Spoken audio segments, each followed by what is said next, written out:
made habits to be like in a gym, and we want to keep you there. That's the biggest goal. Like, how do you work with your current pain but stay in the gym? How do you modify things, right? And that's kind of our biggest goal as therapists. By raise of hands, who has shoulder pain currently? It's my arm. We're gonna exclude Danny. Danny doesn't count. We're gonna talk about your types of shoulder pain. So who has pain with this overhead press? Okay. Who has pain with like pressing forward? Okay. Who has pain with like clicking in their shoulder as they move? Hold this. Any kind of popping, clicking in the shoulder? Does it? You actually feel it in the shoulder, or is it in the neck as well? No, just it's just one shoulder, just like Okay. And then who has pain with sleep? Sleep all the time. Okay. And who has actually had like a traumatic event where they fell on the shoulder, or they took a hard blow to the shoulder, something like that? Any people? Okay. All right. So that kind of narrows it down. Point to the spot. If you have shoulder pain, point to the spot you have pain. Okay, so everyone's pretty much the same. So we call this area the subacromial area. The olden days they said it was impingement syndrome. You've probably heard that term. It gets thrown around a lot. We don't use the term impingement anymore because it's very fear-mongering. Like people are like, oh, impinging, right? Like impinging doom, something like that. So we don't use that term anymore because it's kind of an appropriate term for what's actually happening, but we call it subacromial pain. So if you guys think about a shoulder, we'll kind of go over some shoulder anatomy here. Whoever gets this, the name of this bone gets some treat that Larry's going to provide. I've got protein balls. Okay, we got the scapula. Besides Tager, Tager doesn't count. Okay, and then what do we got here? Collarbone. Collarbone. What do we got here? It's your humerus. Okay. So just for simplicity, someone tore this, so that's why it's up. This is not supposed to happen. Your shoulder. It's if you got torn stuff in there, that's it. But this is your humerus. If you just think about the ball in the socket, right? The shoulder blade, the scapula, is the socket. The ball is your humerus, right? So in order for the ball to stay centered on the socket, you have ligaments, which a ligament holds a bone to a bone, and muscles, your rotator cuff, which if whoever gets how many there is, how many rotator cuff muscles are there, do you think? We can phone a friend or phone Tager if we can't get it. There's 4 rotator cuff muscles, okay? So a lot of people think, I'll hear patients all the time say, it's a rotator cuff. It's not a cup, it's a cuff. So think about a cuff, something that actually encloses or comes over the top. So you have 4 muscles that create a cuff over the shoulder. And their goal is to keep the ball centered on the socket. If you think about a golf ball on a tee, right? You set the golf ball on the tee, the wind comes around really hard, it can blow it off pretty easy. If you look at the dimension of the tee to the ball versus the scapula to this ball, it's about the same ratio, right? You think about a golf ball tee to a golf ball, it's about the same ratio here. It's about 1/3. The only reason we can increase the size is a structure called the labrum. So the labrum sits in between. You can see like the little gasket inside. So it expands the surface area of the socket. So it allows for more surface area so the ball can stay more centered on the socket more easily, right? So if you think about a bowling ball, if I just set a bowling ball in the middle of that step, it would probably roll off if it wasn't level, right? But if I came around, I put a towel around the side and gave it some stability, right? It couldn't roll off of the step, right? So that's the idea. How do we keep the ball centered on the socket? So now the third aspect, you put this is your right shoulder, you put it over on your trunk. So if I was to say, I put this here, right? It has to be on the trunk. In order to press something overhead, this object has to stay stable, right? If we're pushing something really heavy overhead or forward, this has to stay stable in order for the ball to stay centered on the socket. If it does not stay centered on the socket, it's going to migrate up or down, right? Does any of that sound good?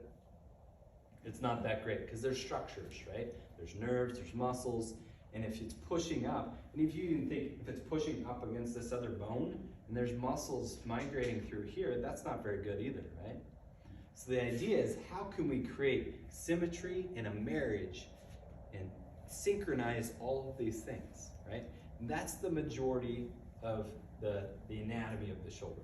So you're welcome, Anatomy 101. You can just check that off your box, right? But that's really important to understand that anatomy. Most people, the majority of shoulder pain is happening right here, this little space right here. And is what happens over time, especially as you work out a lot. If your gym is not super dialed in with their programming, is what you'll do over time, or if say you're not doing the accessory work, maybe you do all the hard workouts, but at the end of the workout, you're like, I'm peacing out, because I don't do accessory work, right? Like, I know Larry programs that into every workout, but I'm too good for that. The accessory work is so important, because over time, 6 months, a year, 3 years, eventually is what happens is you develop structures that are ending up being imbalanced.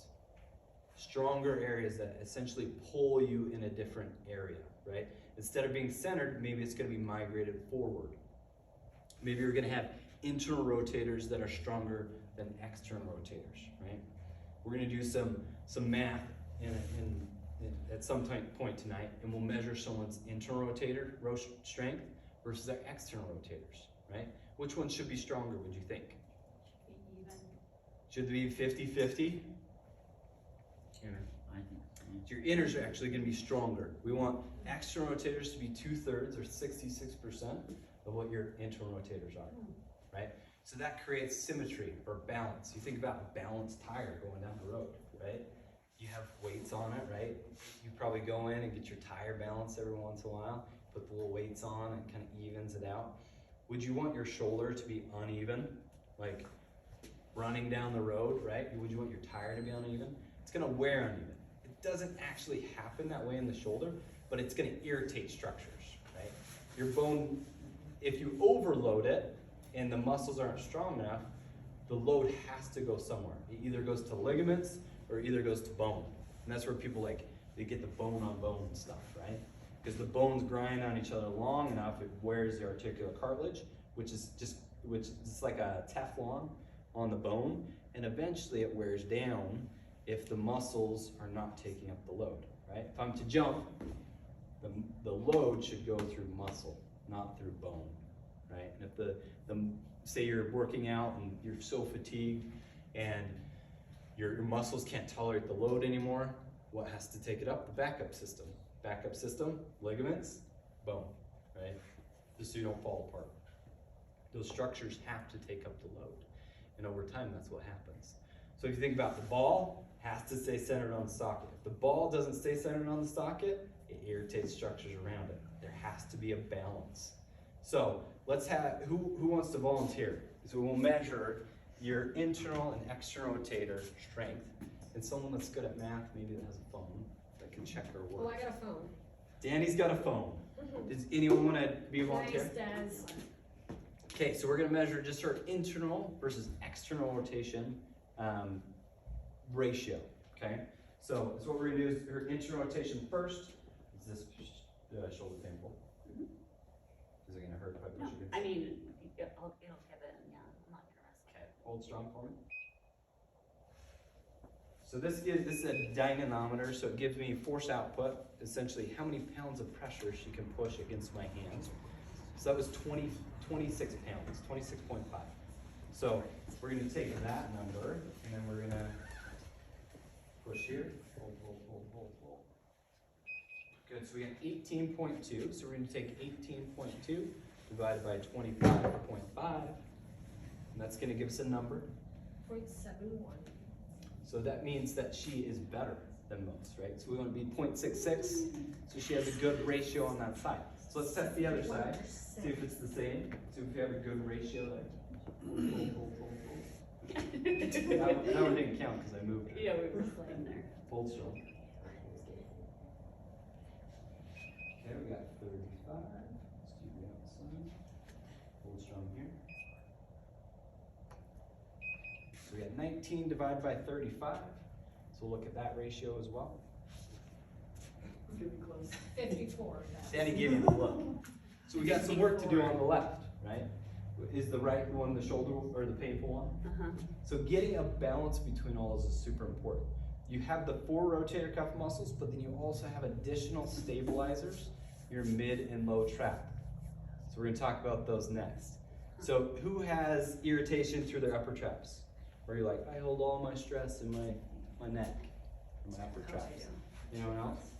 So most of the time that's due to lack of stability through the low and mid trap. So the kind of the lower areas of those muscles are a little underdeveloped. And the way that we test those is through 2 different movements. And if you look at the mid and low trap, it actually creates a diamond shape. So it actually, can I borrow you for a minute? Have you face this way. So if you look at the upper traps here, you have the upper trap that comes into this. So here's the top part of the diamond, and then here is the lower part. So it comes here, but it comes across the shoulder blade, so it acts as an additional stabilizer. Remember, we want the shoulder blade to stay super stiff with overhead movement. For the most part, we'll talk about some caveats to that, but the idea is it comes down here. So if we're gonna test for certain structures, for the low trap or mid trap, we're gonna have, what's your name? Scott. We're gonna have Scott. He's gonna come up in this position. Typically I'll put him on a table. So we're gonna come up in this position and just hold here for him. Do you have shoulder pain? No. Traps. Just upper traps. So. Upper traps. Yep. So let's hold the thumb up. And I want you to just bend forward, like you just bent over. Hold strong, don't let me push you down. So Scott's a pretty strong guy, but you can He's go got up the again. shoulder crack there. But you can see it only takes me about 2 fingers to break that muscle, right? To get in that position. Go again. So that would be the low trap, so the low stabilizer. So essentially it's creating a pull downwards to hold the shoulder blade still. And then this one, we're gonna press again. Hold. So better there, but still can use some work. Let's do the other side. So bend forward a little bit more. You have to bring your head down too. So hold strong there. Don't push you down. Hold. So the left is better than the right. But if you think about the upper trap, or the trapezius muscle, its goal is to have symmetry, right? So say for instance, let's do a shoulder shrug. So everyone can appreciate 2 fingers on the right side. So hold strong for me as high as you can. You see how there's an imbalance there? Right? You see how, go ahead and sit down, Scott, thanks. But the upper trap is gonna over-engage and pull up. And there's a really interesting study I read a couple weeks ago that said that more cognitive tasks you have throughout the day, the higher cognition or thinking that you have to do, the more upper trap engagement you'll have. So the harder you're thinking throughout the day, the more you're processing information, naturally your shoulders will just come up. So what happens, we teach a lot of our patients, after you're done with the cognitive task, think, relax the shoulders. It's just a reset technique, like throughout the day. Relax them. You gotta retrain them to relax. Because the harder you have to think throughout the day, the more processing that has to happen, the more you have to think about relaxing. Because the more they'll be engaged. But developing a balance with those types of, with those muscles is what we really want. So let's talk about some accessory work. What would you do to strengthen those certain muscles? Give me one exercise. You guys are all exercise gurus. So what exercise would we do to target, let's just say the low trap? Weight yard lunges. Lunges? Weight yard. What was that? The weight yard things. Waiter walks. So like a carry overhead? Yeah, with the lunge. With the lunge. Yeah, that's a beautiful stability exercise. Say we wanted to isolate the muscle. If we wanted to completely isolate the muscle, we would come to this position. You could come here and you could grab a band and pull straight backwards, right? You're just isolating that movement. You can come here, come into a Y position, right? Grab a dumbbell, lift it straight up here, holds, right?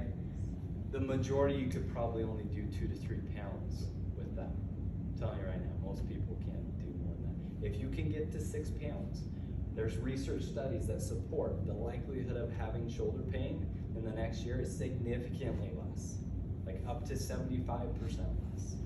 If you can get those prone Ys and Ts up to 6 pounds. So that's a lot of resilience through the shoulder, right? So I challenge you, go try it. Go see how hard it is. It's super tough. I bet you Scott, he'd do about 2 pounds. Probably. We do them a lot. But I really want to emphasize like the importance of accessory work. Like when I look at Lurie's programming, she has some of the best programming in any gym that I've seen. It's really focused on like the heavy, the big lifts, but it also has all the accessory work, all the little muscles that you need to focus on to keep a good balance. Because it's over time. It's not just one day that you're going to develop the shoulder pain, and then it lasts forever. It's gradually going to come on. And the beautiful term, if you hear someone say that my shoulder pain has gradually come on, there's a dang good. That's a dang good indicator that they'll have a very positive outcome with anything, with just therapy alone, or just correcting imbalances, right? And a lot of times we'll use injections to calm things down initially, so that way we can get moving so much better, right?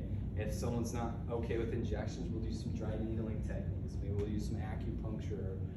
We in physical therapy, we don't do acupuncture, but we do dry needling, so we actually use needles to put in different muscles just to decrease the irritation and get it moving better. So that's kind of the gist of it. I could go on for hours about shoulder. I really want to answer your questions as well. What questions do you have at this point about shoulder pain? And then we're going to evaluate someone's shoulder as well, if we have time. So, as far as injuries are concerned, when you are injured, what's the best time to get treatment? It's a great question. So I always recommend do everything that you know within a 2-week period. You got 2 weeks. The window is really 30 days. Research shows if you can get into some sort of intervention within a 30-day window, your outcome is so much quicker. It's so much better. But if you hold on to it greater than 30 days, we call that the subacute phase, it's so much harder to get better. I'm talking like if I get someone in shoulder pain within that 2-week period, it'll take me 3-4 visits to get them better, versus someone that's had it for 6 months will take me, 6 months. Yes, no, I'm not saying 6 months, but maybe 12 to 15 visits, right, over a 6 to 8 week period. It's significantly quicker if we can get after it right after injury, but I always tell people like, you're gonna have weird tweaks, right? We all have tweaks and like, oh, I was deadlifting today and my back doesn't feel that great. You're not gonna go into therapy or go see someone for that, right? Those little tweaks should go away, right? You just maybe overloaded it, or maybe had too much repetition, or too much, maybe you just rotated too much as you were lifting, whatever. But if you can't get those to go away, what's going on?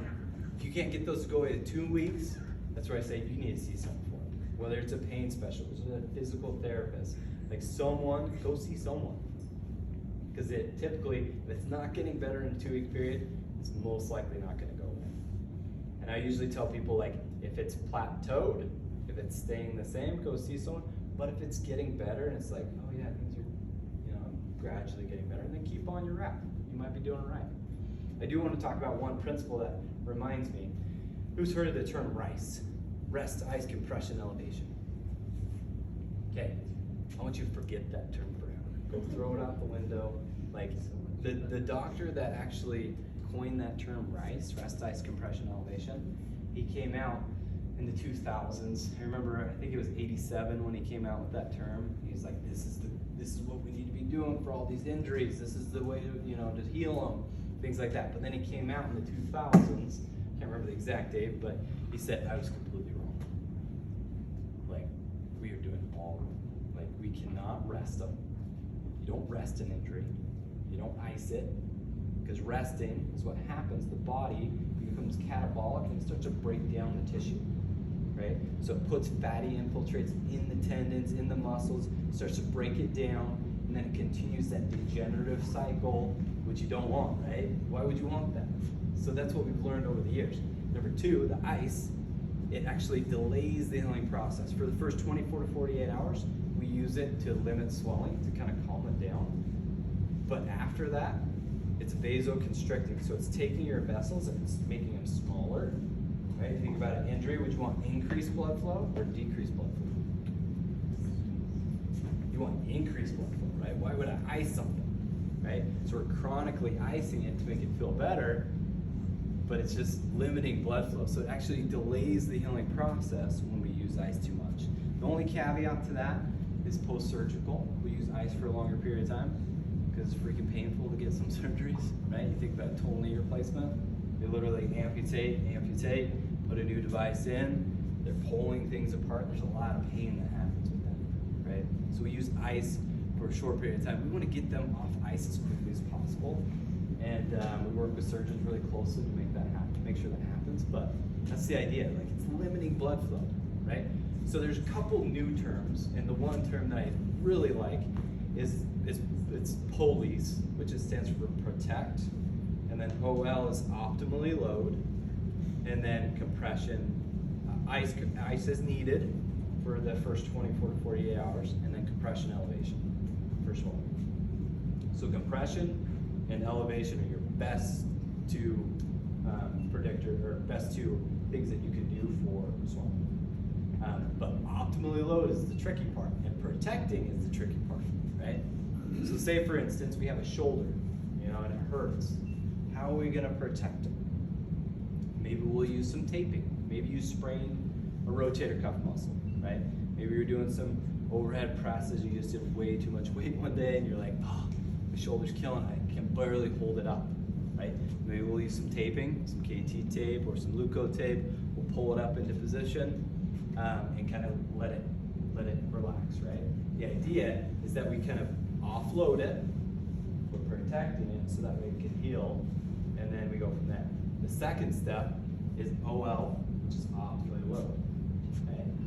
How do you optimally load? It's very tricky, right? That's what I went to school to get a doctorate for. Like, it depends. Like, I hated that term in PT school because every second was like, it depends. Like, okay, well, what does it depend on, right? But it really depends on the tissue at fault. So what is the tissue that's damaged? Is it a muscle? Is it a nerve? Is it a ligament? Is it a bone? Is it a cartilage? What is actually damaged? And each one is loaded differently. Sometimes we work into pain. Sometimes we don't. Sometimes we want it to ache for 24 to 48 hours. Sometimes we don't want it to ache, right? It really just depends on the structure that we're trying to load. For the majority, if you're just say a general principle, we want it to ache a little bit. So you want to kiss the pain. So say for instance, my shoulder was hurt again. I'm protecting it, I have it taped. Maybe I'm gonna go up to that range of motion, I'm gonna kiss the pain, and then I'm gonna come out.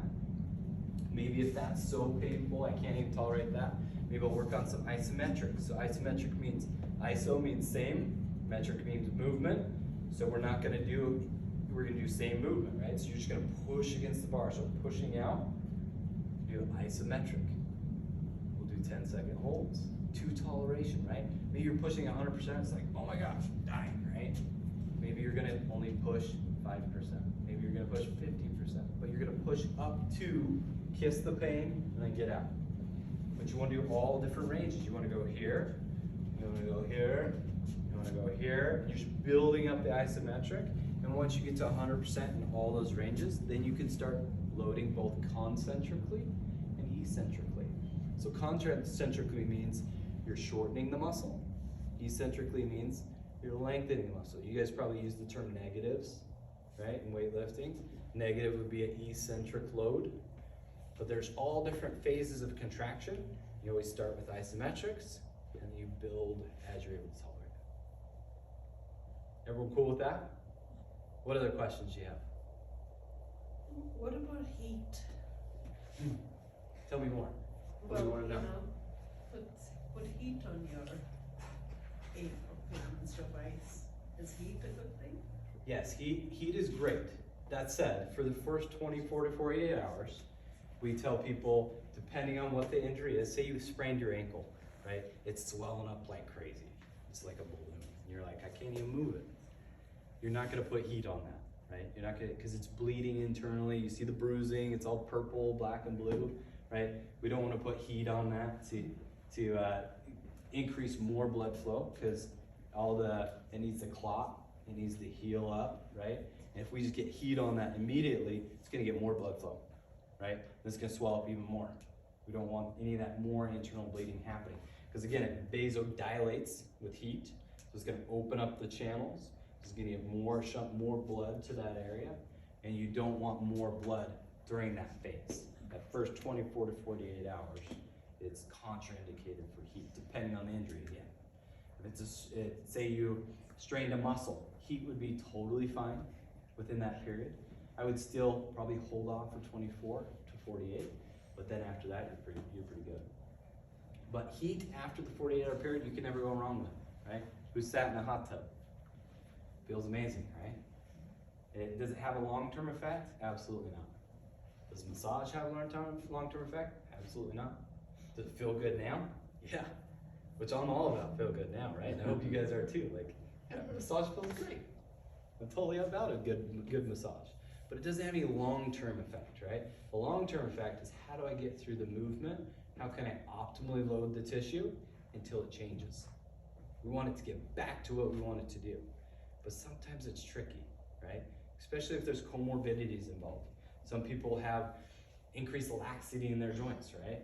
They're gonna spend maybe a lifetime strengthening, maybe keeping things super stable, right? EDS is a diagnosis that they have a lot of laxity in their joints, and they just gotta spend a lifetime just staying strong, you know? It depends on if you have diabetes, if you're a smoker. There's a lot of comorbidities that you throw into it, the harder it is to treat. But like I said, I always tell people, like, treat as best you can in 2 weeks. If you can't get it better, come see us, you know? And we'll help you from there, we'll direct you from there. Okay, what other questions you have? I know you got more. Let's keep you on. I could talk for days on shoulder pain, but I wanna make sure you guys get the value out of it tonight, for What sure. does EDS stand for? If I pronounce it right, Ethos Daniels? Ehlers-Danlos. Ehlers Daniels? I Yeah. had a client come in. I trade it all the time. I just had to I hear can it. never pronounce it right. Missy got you. I heard that for the first time a couple weeks ago. Missy's got me. Yep. So essentially, it's like a lot of laxity. What is it? Ehlers-Danlos. Ehlers Daniels. No, there's I no- literally, Ehlers-Danlos. we're just gonna listen to Missy over there. But yes, it's very common, especially in females. If I saw someone, like, I could pick them out pretty easily. Like, it's usually like your gymnasts, it's usually your yogi-ees, it's usually the people that can, like, contortion and, like, legs over their head backwards, hyperextension. If you have people, there's a test called the Baton scale. If you extend your elbows, notice my elbow, I can't get it straight, right? Someone with EDS would be able to get that passed. So maybe their elbow is here. You've probably all seen those people. So that would be a test. I typically have them extend their elbows. They hyperextend at the knee. So mine go to neutral. Theirs would go hyperextend, maybe 5 degrees past. If they touch their pinky, they would be able to touch it to their wrist. If they touch their thumb, they'd be able to touch it to their wrist again. So they just have a lot of laxity, right? And on that note, it's important to know, or to have a good balance between mobility and stability. Does everyone know the difference? Does anyone know the difference between mobility and stability? Besides Lorraine. Lorraine definitely knows. I know Danny knows too, but she's being shy. She doesn't want to talk. So think about mobility as motion and stability as strength. So for instance, if we have the upper back, so say Scott, for instance. Scott probably has a super stiff upper back, right?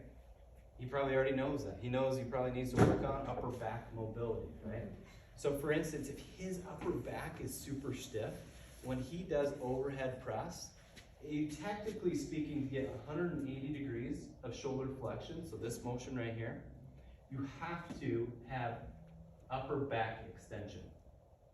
So for someone like Scott, if his back is super stiff, and Danny's is too, I'm gonna throw Danny in. So if their upper back is stiff, if you watch these people, they'll try to do a press, they'll get here and they'll have to extend their low back. So they'll do what we call an anterior pelvic tilt. So watch Danny do it next time she does it. She'll overextend here, and most people get pain here because they're trying to do that overhead press because they can't get that upper back extension to be able to press overhead. Because you can't press like this, right? If you have 135 pounds or 50 pounds, you're pressing here, you can't do that, right? You fall. So they have to compensate by tilting to get that hyperextension at the back. So it's important to know, if you don't have the right amount of mobility in one area, it demands motion somewhere else. That's where most of pain comes from, is compensation. You're purely compensating because you're lacking something somewhere, so it has to move the joint next to it, right? So if you lack motion here, it either has to come through the shoulder or it has to come through the back. It's basic biomechanics, right? It'll force it. So you'll learn how to compensate in a way that is not the greatest, right? So people will develop that mid or low back pain because they don't have enough upper back mobility, right? So again, accessory work, getting the upper back moving really well, doing foam rolling on the upper back, getting it really lubricated. There's two things that happen when you move certain joints. And most of our joints are what's called synovial joints. So they're lubricated through movement. So as I move my shoulder, the bones move on each other and it produces a lubricant. It's the coolest lubricant ever. You can't even reproduce it. Like, we try to make it in labs and we just can't do it. It's like so smooth, and it just glides along the joints. But your body cannot produce synovial fluid without motion. Who's heard the term motion is lotion? Mm-hmm. Definitely, that's where that comes from. Motion is lotion, because literally the body produces synovial fluid to lubricate the joint. You know what else happens? Blood flow. Anyone like blood flow? Blood flow is huge, right? It heals things, right?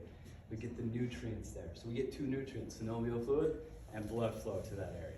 So it's super important to move those joints, get that upper back mobility as you go. Bye, guys. Okay, what other questions you have? Louis? How do you feel about bone on bone, that term? It's a great question. Broad. I know Bone it's on like- bone is, Some people say about knees a lot, I know you're talking about shoulders, but some people say. so I've actually seen in the OR, I've been in probably 10 different knee replacements, hip replacements. I've seen the actual what bone on bone looks like. But if you look at, if we said in this room, we took an x-ray of every single one of you, MRI, whatever imaging that we need, the gold standard to look at the bone and to see if there's that bone on bone that we're talking about, around 80% of you would have bone on bone, right? And that's statistically speaking. They've reproduced that study at least 100 times. They'll take 5,000 people in the general public and they'll say, we're gonna take an image of your back, an MRI, and we're gonna see how many of you have arthritis. Like, that's such an exhausting word for me. I get so exhausted. But how many of you have arthritis, right? And if you look at the age groups, I wish I had all the stats, but if you just looked at 50 to 60 year olds, around 80% of them would have arthritis, but they wouldn't have pain. And these 5,000 people, keep in mind, they don't have back pain, right? So they have to statistically rule off all the people that don't have back pain, but around a 50 to 60-year-old age group, around 80% have arthritis. So does arthritis, bone on bone, do they all equal pain? Obviously not, right? That study, we're talking top tier studies, right? If we talk lowest tier, I think it's a good conversation to have, because we all look at Dr. Google, right? We all look at blogs, like some mommy blog. I'm not mocking mommy blogs, but you know what I'm talking about, right? Influencers, it's kind of a big new thing, like people follow influencers. I hope you guys don't follow influencers. But, well, influencers are fine. But just realize where you're getting the information, right? So let's just say, for instance, like the lowest tier research, if we're just talking medically speaking, is just like professional opinion. So my opinion, right? I try to stick to what the research says and not give you my opinion. If I'm giving you my opinion, I typically say this is my opinion. That's the lowest tier. Keep in mind, that's like a doctoral level degree, right? But it's still a personal opinion, a professional pain, right? So mommy blogs would be like way lower than that, right? Influence would be way lower than that. But then you have the top tier research, which is like randomized control trials, systematic reviews. We're talking like thousands of people in these studies. That's the top tier research. That's the research that I'm talking about with arthritis, right? But on the other side, we gotta fight for the other side, right? Does bone on bone, can it cause pain? Absolutely. Sure. Especially if you lack the stability, right? We're talking about if I'm jumping on one leg and the muscles can't absorb the load, can't take up that load, right? People are like going down the stairs like, my knee hurts so bad. We measure your strength with isokinetic testing. This quad can only do about 20 pounds, but this quad can do 90 pounds. You tell me if that's a strength issue, right? I got knee pain, okay? What's your quad strength like, right? Can we build that up? And usually I'll tell people, I'm like, I don't know if we can get it better. I can guarantee we're gonna get a lot better it is right now, but let's strengthen the crap out of that quad in a pain-free zone, and let's see if we can take it away. And then if not, I got plenty of buddies that can help you. Whether it's getting an injection, whether it's getting a block, whether it's getting a surgery, right? But I always tell people, do as much conservative as possible. Once you get that surgery, unfortunately, there's no return, right? Like there's no, I'm just gonna return this, get my money back, right? Like you can't do that, right? Once you cut that out, there's no going back.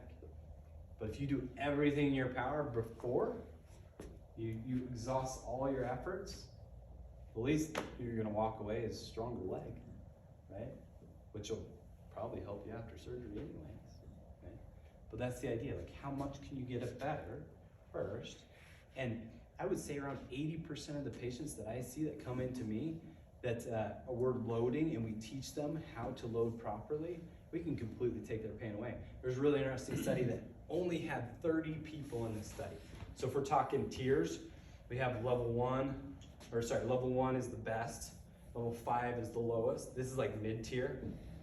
And what happened is the surgeon was so popular, his schedule was booked out for like 6 months. So they had a bunch of people come in, they're like, we gotta do something for these people. These poor people are just in excruciating pain. We gotta give them something, in the 6 months that before they get booked on your schedule. And he's like, all right, well, why don't we work with a physical therapist and maybe they can see them and kind of decrease their pain, and maybe we'll get some pain medicine guys in here to kind of manage their pain. And then they broke them up into groups. And obviously I'm a physical therapist, I'm biased, so I'm gonna tell you the physical therapy side. And you gotta keep that in mind too, right? You're getting information from me. It's biased, right? It's what I see all day long, right? So please keep that in mind. And I own that. Like I'm a biased clinician. That's what I do all day. It's kind of like a plumber. Are you gonna get plumbing advice from a plumber? Yeah. Is he gonna tell you something's broke? Maybe, But if you're gonna get life insurance from would you ask a life insurance guy if you needed life insurance? Of course, he's gonna tell you you need life insurance, right? But at the same time, like I try to get all the information. But this particular study was really interesting. There's 30 people in it, and they just said, go to PT. You're gonna go to PT for a month. They give them the option if they wanted to. So 30 of them went to PT for a 6 to 12 week program, and then they graduated based on how they're feeling. But out of those 30 people, 28 people canceled their surgery saying they were completely better. Statistically speaking, that's fairly high, right? 28 out of 30 canceled their surgery. And out of those 28, they tracked them a year later. Out of those 28, 85% of them went on and didn't need surgery, right? So only that small percentage went and got the surgery again, or ended up getting the surgery. So statistically speaking, it's pretty good outcomes, right? What do you got to lose? At least try the strengthening portion first. The hardest part is appropriately dosing, right? People are like, I can't even move, right? That's our job. That's our job to optimally load. How do we figure out how to load the muscle, load the knee, to where you're not in excruciating pain? Our goal is no pain at all. Like, how do we teach you to move that? Whether it's we doing neuromuscular re-education with electrical stem pads, and we're squeezing the muscle. Maybe that's even painful. Maybe we're getting in the pool, doing therapy in the pool, kind of offloading your body and slowly strengthening and then decreasing. So in the pool, you can get up to your neck. That's 90% unweighted. And then we'll measure your progress as we're able to go in shallower waters, right? So it just depends on how we're gonna optimally load it. But, interesting study, right? So arthritis, back to the question, depends. You know, everyone's different. Arthritis is a real thing. Is it thrown out more often than not? Absolutely. Does everyone have arthritis? Absolutely. Think about the word arthritis. Arthro, joint, itis, inflammation. Do we have inflammation in joints? Mm-hmm. Does that mean it's bone on bone? No. I mean, you tell me, right? The true definition of arthritis is truly a inflammation of a joint. Can your joint be inflamed Yeah. after doing squats? Absolutely. Does it mean you have bone on bone? No, right? And we can, you know, the majority of the time, you'll have, if you do have bone on bone, you'll have it in one compartment. So say you'll have it on the medial side. So say for instance, you have weak hip stabilizers, right? So you're gonna go, say for instance, you're jumping off a box, landing on one leg. We'll see what's called dynamic knee valgus, so it'll pop in because the hip's not strong enough. So what will happen is the lateral compartment, so meaning the outside compartment, will get overloaded, right? Over time. We're talking about maybe 5-10 years of loading your knee that way. Your knee's coming into kind of diving in. So what we'll do, sometimes we'll add like an orthotic to the foot. Maybe we'll put a wedge in temporarily. We'll prop it up. So as you land, it'll prompt you to stay in a neutral foot. So that's just the way that we're gonna teach you to create a muscle memory to keep a neutral foot as you step on or as you land on it. And then we're gonna work on strengthening the crap out of that hip so that way you can stabilize, so that way that foot's not dropping down. So what's gonna happen is you're gonna strengthen here, it's gonna offload that lateral compartment just enough to where you don't have pain. Is that a long-term solution? Maybe. And that's why I always tell patients, like, we'll see how many years it gets you, right? The one caveat to that is people get to the age where it's like, I'm 85 years old and getting a surgery when I'm 90 is gonna be rough and most surgeons won't operate and I just really wanna do it now. We help people weigh out their options. Sometimes injections, just managing the injections. Sometimes we're gonna brace, you know. Let's look at all your options there, you know, because I'll be honest with you, surgery is not all cut out to be all the time. I see some cases that just really go south, you know. The surgeons up here at the University of Utah, back surgeons, they see revisions more than you would like to know. And it's on a regular basis. And I know Tager's clinic, they see a lot of messed up surgeries that have gone wrong. And it kind of breaks my heart, like, to see people at that state, because it really changes the quality of your life. And a lot of people think, like, I'm gonna have a new knee. I can tell you from experience, 98% of people are not stoked about that new knee until at least a year out. And I set that expectation with my when people get a joint replacement, a knee replacement, you're not gonna be stoked about this for about a year. Just laying that out there. That's just average what I see in the clinic. Yes, it's new components, but you cannot replace the knee that was originally given to you. No matter how many God-given, you know, structures or things that we can figure out, all these plastic metal pieces, they'll never be as good as the one that you have right now. So take care of it. That was heavy for I me. know, that was really good. But Yeah, go ahead. to go along with that, as far as like rotator tears and do they always, surgery's not always the thing, right? Yeah, absolutely. We just posted this the other day. If you look at, what's really interesting is, you know, I'll have patients come in like, oh, I went and got a surgical opinion and the surgeon told me I had to get surgery. Well, do you have to? You know, like, what I would always love to see is if someone had pain here, if you took an MRI of the right shoulder, let's take an MRI of the left. Let's see what the differences are. And they've done these hundreds of studies as well, right? The right shoulder's injured. You take a picture of the right shoulder, then you take a picture of the left shoulder. The left shoulder actually shows that the structures are worse, but you don't have pain in the shoulder. So the biggest lesson that I get from it is we have to marry what we see on imaging with what the pain is. Does it make logical sense? Right? So say the supraspinatus, one of the rotator cuff muscles, is torn on the right side, right? Or say it's torn on the left side, but it's not painful. Are we gonna do anything about it? No. I hope you don't do anything about it. If it's not broke, don't fix it. You know, because if you went and took an MRI of all of your shoulders, I guarantee you 80% of you would have issues. Whether it's a partial tear, you know, sometimes can even have a full rupture tear and not even have pain. How is that possible? I don't know. I've seen it. My dad's actually one of them. He had a full rotator cuff tear. He had a lot of pain initially. We worked on everything. He can now push 300 pounds overhead with no pain. How does that work? You strengthen the crap out of everything else. You strengthen all the other rotator cuff muscles. The deltoid actually takes up the load. The only motion you can't do if you tear your supraspinatus is 10 degrees of abduction. This first 10 degrees. So is what happens, we teach people, shrug it, and then bring it up. So it kind of brings it to here, and you can bring it up just fine. Is that what I recommended to my dad? No.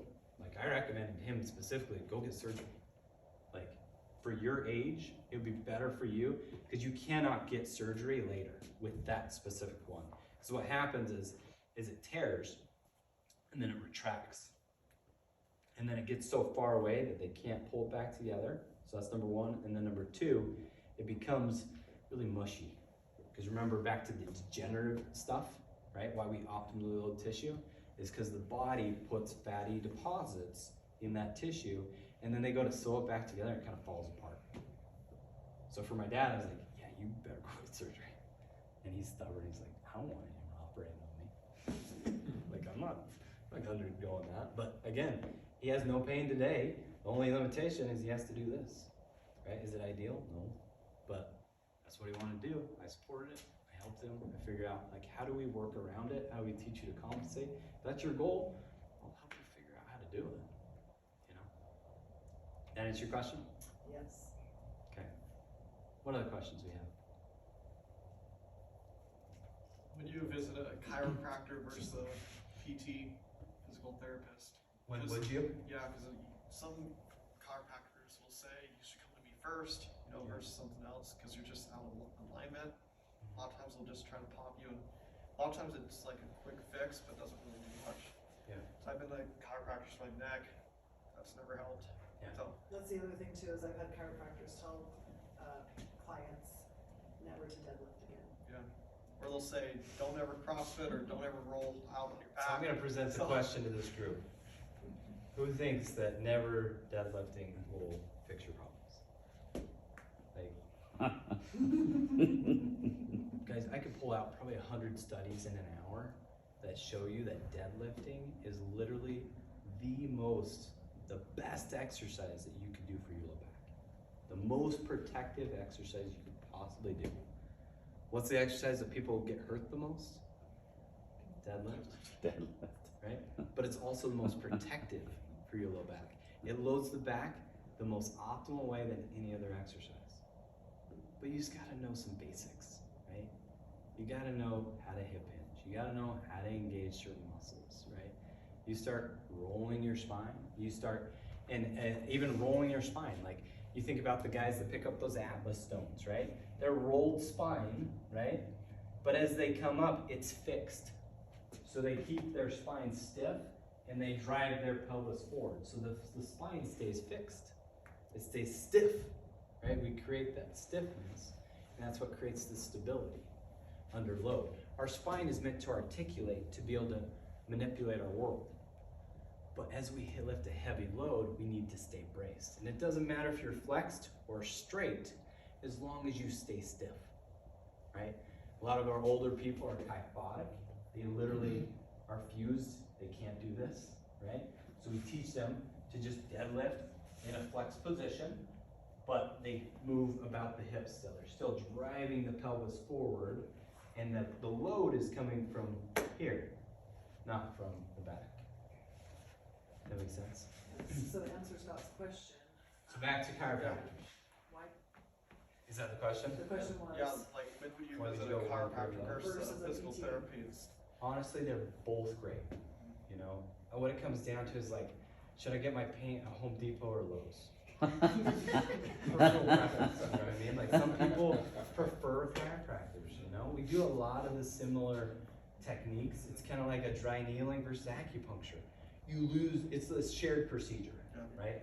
We pop backs, like, I'll admit it, like we pop backs all the time. And then the only difference is that chiropractors don't load usually. They don't Typically, there's not a follow, right? The idea is that anytime we pop or manipulate, and again, this is like, I can't speak for chiropractors. I know they have a different belief in what they're doing when they pop you. So they call it an adjustment, we call it manipulation. It's a shared procedure between both of us. We believe that it's contraindicated. So I mean, we do not do it for people with EDS, right? Or people with lax joints. Because we believe as we pop those joints, they're getting more motion. So you think about someone that's really loose, why would we pop them? Yeah, that makes no sense. Like, oh, it just makes me want to cringe when we pop those things, right? Because that's not the idea. We don't want to create more motion when someone already has more motion, right? We want to create more stability, right? But the idea is we pop things, we get more motion. But what happens, you've heard the term use it or lose it? That's why we load it afterwards, right? That's where physical therapists, we are the movement experts. We are the people that are trained in all of the movements, right? I don't know every sport, but I can optimize your movements. I have an Olympian speed skater. Do I know speed skating? No. Do I know how to load and do I know movement? Show me the movement and I'll optimize that movement. I'll teach you how to optimize the crap out of that movement, you know? But it's all about being able to analyze. Obviously we know all the muscles. Like, I can't tell you, we've dissected literally every single muscle in the entire body across 7 different bodies. We had to know every single muscle, origin, insertion, what they do, what they don't do, what nerve innervates them, like the back of our hands, right? That's what we studied for 3 years, and that's why it's so important to know that. But at the end of the day, some people prefer chiropractor. You know, I love more than anything when people see the value of every profession. I don't think one profession is obsolete from another. You know what I mean? I love more than anything when someone comes to me and they're in a lot of pain and they're totally open to go get an injection. I'm like, dude, go down the street, go get an injection, and then come back here, and I promise we'll get you better twice as fast. You know, obviously there's things that happen with injections too, right? It's invasive, like it happens, but for the majority, like I love working with chiropractors because like, I told the chiropractor, you're gonna feel good after, then come to me, I'm gonna load you up, I'm gonna teach you how to optimize this movement, and then we're gonna go from there. And we're gonna make sure you don't have to go to the chiropractor. What I don't like is any profession that demands you come on a regular basis. If I kind of teach you how to be autonomous on your own, teach you what you need to know, am I truly like offering you a lot of value? You know, my goal is to keep you out of my clinic, not keep you here. My goal is to keep you here. Yeah, my goal is to keep you in the gym. That way you can like avoid diabetes and you know all the heart conditions that we go on, right? Yep. How do we keep people in their active lifestyle? How do we keep them in the gym, keep them working out, keep them doing the things that they love? That's what we want, you know? And the goal of all of these healthcare professions, why we all started in the first place, is to help people live the life they always wanted, not limited by pain or disability, right? And if we all work together, there's a purpose for every single one. And I know that's a broad answer and it's not like super specific, but I hope it kind of gives you a little more light. Yeah, definitely. One other area that we PTs believe that we don't manipulate is anytime you have radiating symptoms. So adjustments, we say it's contraindicated if you have radiating symptoms. So if you have radicular pain or what we call sciatica, the kind of street term for it. If you have that sciatica pain, we do not adjust or pop, right? Because typically it's gonna add more of that, right? We see that a lot where people get adjusted. There's also things, I mean, and my goal is not to create fear with this because I'll present research after it, but I worked in the ICU at St. Mark's. I had 4 within 6 months, what's called vertebral dissections from a chiropractor adjustment. The only reason that happens is because there's certain questions that we need to ask. It's not that it happened because the chiropractor did it. It happened because it was already gonna happen, but the chiropractor adjusted and sped it up. But there's certain questions that we ask to make sure that doesn't happen. And sometimes those don't get asked. And it's super important because I do those manipulations as well.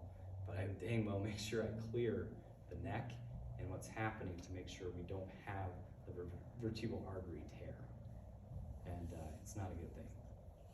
This kid, like 4 and 6 months, I was like, do any of these get reported? I'm gonna tell you right now, they don't get reported. Like, no one shares those. And a lot of it's like, I'm trying to protect these guys, like I don't wanna ruin his career, right? So we're all just kind of looking out for each other. It's not that we're withholding that information. It's not, mainly we're just not actively reporting it. We usually will kind of connect with those people and say, hey, just so you know, your patient, had this issue, just so you're aware, you should probably think about, clearing that spine before you do it. Because most likely that patient was already gonna have a vertebral dissection anyways, right? And a lot of the times it's young people. It's in their 30s, in their early 40s when those vertebral artery dissections happen. So, that was a long-winded answer, but there's the answer, man. Thank you. Hey, what other questions do we have? I know we're out of time. I will stay here for as long as we need. If you guys have any other questions, you can come ask me. We are doing a free screening night. I can't remember when it is, but it's February 8th, right here, Brad. Loree knows. Yeah, there it is. It's up on the wall. This is just something that we're doing once a year. We're getting to the point where we're too busy to be taking screens on all the time, but we're gonna do them once a year. If you have an injury, this is a time where you can come meet with the doctor of physical therapy. And we do a couple of things. We do an injury screening.